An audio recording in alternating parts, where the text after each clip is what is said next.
Defects in the balconies at Otto Rosebury. Let's have a look. Hello everyone, I'm Florian Heise and welcome to another episode of Heise Says. I have my stein of coffee and I thought we would look at this article. Another building with defects in Sydney. Now before we jump through this article and have a read, let's go over to Google Earth. Let's move this here and have a look at where the building is. Now, surprisingly, the building is within what I'm calling the triangle of fail. You know, the Sugar Cube at one area, the Zetland Apartments at another, Mascot Towers down south, and here we have Otto Rosebury, and also the Joshua apartment building there. So I'm steadily adding more and more to my Google Maps here. And let's just, we'll have a look at this building, because this is a serious structural issue with this building too, with the balconies. So we'll jump down to Street View. We'll have a bit of an explore. We can see here, there's some lovely balconies here. It's a nice park at the front. There you go. Yeah.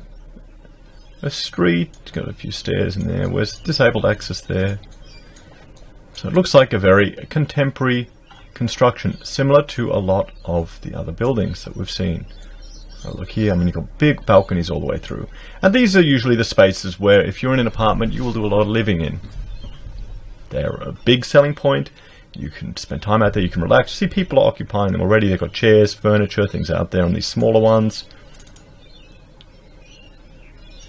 I'd say the more luxurious apartments here, just drying your clothes, barbecue out there. So people are living in these spaces. It's a big part of living in an apartment. Now, I'm not familiar with the procurement method of this building, but if you have any knowledge of these buildings, please could you, reach out to me and email me if you've worked on them. Any hints or tips we could have once we look at the issues, because I'm receiving more and more hints, tips, and information about different construction issues that are going on in, New South Wales, in Queensland, in Victoria, and in Western Australia. My argument is that we have serious procurement issues and methodology issues, and these are just starting to come to the attention of the general public. And if you think these type of videos are important, please share the channel, share the content. Get the word out there. More people need to be made aware and start asking these questions about these buildings. Or how was it procured? Was it design and construct? Did you have one certifier or two? Who was the additional professional you used to check all the engineering? Where's evidence that it's actually been built as designed? And people need to think about these things and need to be made aware of the risks of buying off the plan. So please share this with your friends. Discuss it at the barbecue while you're waiting for your Bundy rums. So let's have a read of this article. And this is by Alexis Kerry on news.com. So company behind the Opal Tower fiasco caught up in a new building defects row. So that's Icon Construction again. The company responsible for the Opal Tower fiasco have allegedly been caught up in a fresh and terrifying building defects scandal. Now, Opal Tower was also procured, I'm just going to move my mic down so I can see, was also procured using a design and construct methodology. Now, if you're not familiar with that method, I will put a timestamp here to a video about design and construct so you can have a look at that. Just click above. Essentially, it's where the traditional, everyone's working for the builder. Essentially, even the architect, even the certifier often.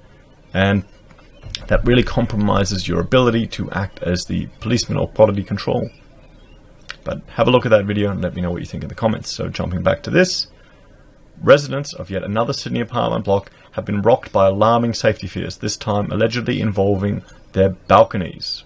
According to a bombshell report by the New Daily, occupants of the Otto Rosebury complex in the New South Wales capital southeast have recently been issued urgent instructions. In a safety letter seen by the publication, residents of the tower's 298 units have been told not to lean on their balconies, allow children to play on them, or let more than 3 people on them at a time. Okay? The warning comes after an investigation allegedly revealed the block's balustrades were structurally defective and of inadequate strength. So the balconies that you can see in the image here and that we looked at before, it's to do with the balustrades, the handrails, here. And let's have a look. Let's just say, you're probably thinking, oh, Florian, it's just balconies. Who spends much time on them? What do they comprise of these apartments that I spent a fortune on? Let's have a look at some of the plans. So you can see here, you can live in your tiny little dining living room with the kitchen there, walking through everything, and there's your balcony. That's where people will live. I mean, 3 people. Okay, you've got 2 couples there, maybe a couple and a kid. That's all they can put out there. I couldn't have my family out there. I've got too many children. You'd be terrified for your children. You wouldn't be able to even open the door. Here we go. Here, look. Here's a terrace as well. Maybe that's block work there. Maybe that should be fine. But if it's above that, that could be another issue. Here's another terrace. Hopefully this cladding here is sufficient. What about this issue here? Another balcony. Have a look there. All that handrail. Only 3 people allowed. So what if you have friends over? What if you have guests over? What if you want to have a party? I used to live in an apartment. I had a little 1-bedroom apartment that I was renting when I was a student. We had like 30, 40 people there for a housewarming party. It was great fun. Drinking, alcohol, smoking shisha, and sword fighting with fencing. That's an old memory I haven't brought up in a long time. But we had a lot of people on that balcony. A lot of people. Because that's where you live. That's where you party. Not that I do that anymore. I'm old and boring, but you know what I mean. Here's another one. 3-bedroom apartments. So say you've only got 3... What if they all bring their girlfriends or partners or boyfriends over? You can't have 6 people on there having a smoke and a drink on the balcony. Okay, just think about that, guys. Oh, look, there's another balcony there. Just think about that. Here, there's this one. We've got 2 bedrooms, so, you could probably have 2 on that balcony and then 1 on that balcony. That'd be fine. But the problem is, this is a serious defect, guys. This is a serious defect. And it's, been certified. It's occupied. What does that tell you? So let's have a look here. And in another twist, the company behind the 4-year complex is none other than Icon Co., the same embattled operational responsible for the Opal Tower debacle, which saw residents evacuated from the newly constructed building after serious cracks developed just before Christmas last year. Well, okay, it may surprise the journalists, but not really. It's to do with the way it's procured, and you'll see it happening more and more and more. According to the New Daily, warning letters have been sent out. Have since been stuck to Otto's balcony doors, and Strata management has. Sorry, I'm going to read that again. I need a shot of coffee there. I'm all over the place this morning. According to the New Daily, warning letters have since been stuck to Otto's balcony doors, and Strata management note that to installed occupants, all possible precautions should be taken to avoid purposefully or accidentally leaning. You can't even lean on your bloody balustrades, guys. The publication claimed owners were considering legal action in the Supreme Court. An Icon spokesman told news.com.au it was working with relevant parties to resolve the situation. The Otto Rosebury apartment complex has been fully certified by an independent engineer and witnessed by the accredited certifier as part of the occupation certification process, the spokeswoman said. Okay, what does that tell you?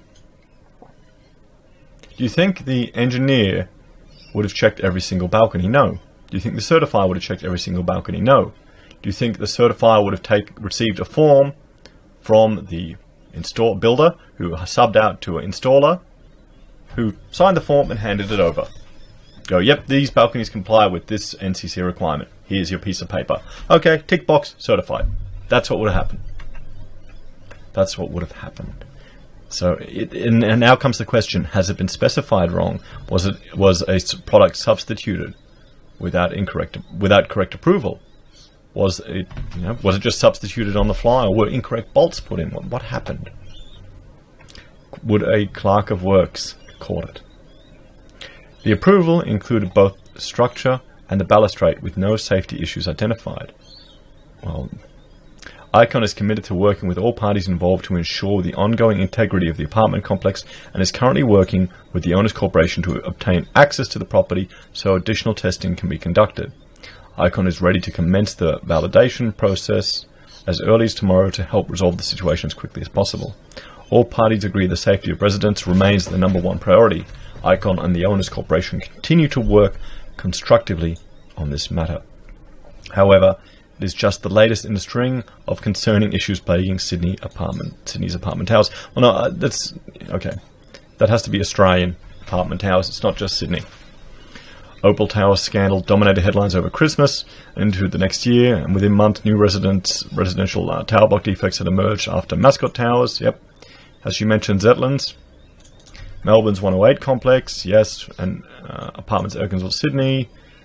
Early this year, Owners Corporation Network told News.com he believed these incidents could be just the tip of the iceberg and more building defects were likely to emerge. Yes, they are. And frankly, people are starting to let me know about defects and serious issues. Another concern that I think will emerge more and more is to do with fire protection between sole occupancy units, between different apartments.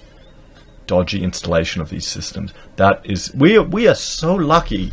We are so lucky that someone hasn't fallen off one of these balconies or died, or fire hasn't broken out and going through buildings. We're quite fortunate there.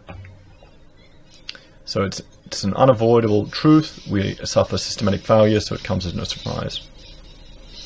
So a number of experts have called for a thorough investigation into Australia's building industry, with Labor MP for Heffron Ron Henny, I'm not going to pronounce that, and Star Partners CEO Douglas Driscoll both calling for a potential royal commission.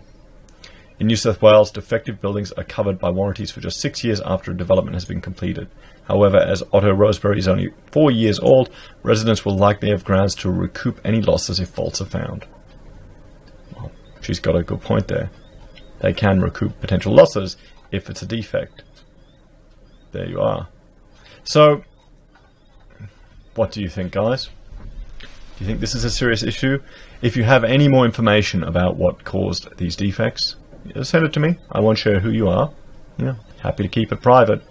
I think it needs to get out there into the public. But would an average punter have picked this up? Would someone doing a building defect or existing conditions picked it up? Let me know. Obviously not. So many people bought it. So there you go. It may just be a minor thing.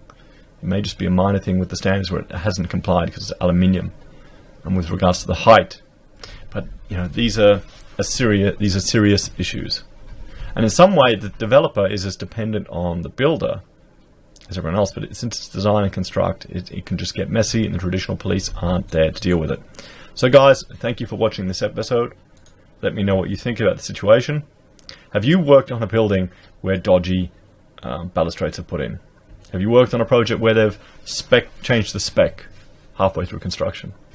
Let us know. Please like, share, and subscribe. If you'd like to support this channel and help me create this content, I have a Patreon subscribe star, and every little bit helps. Take care, everyone, and I'll see you later today.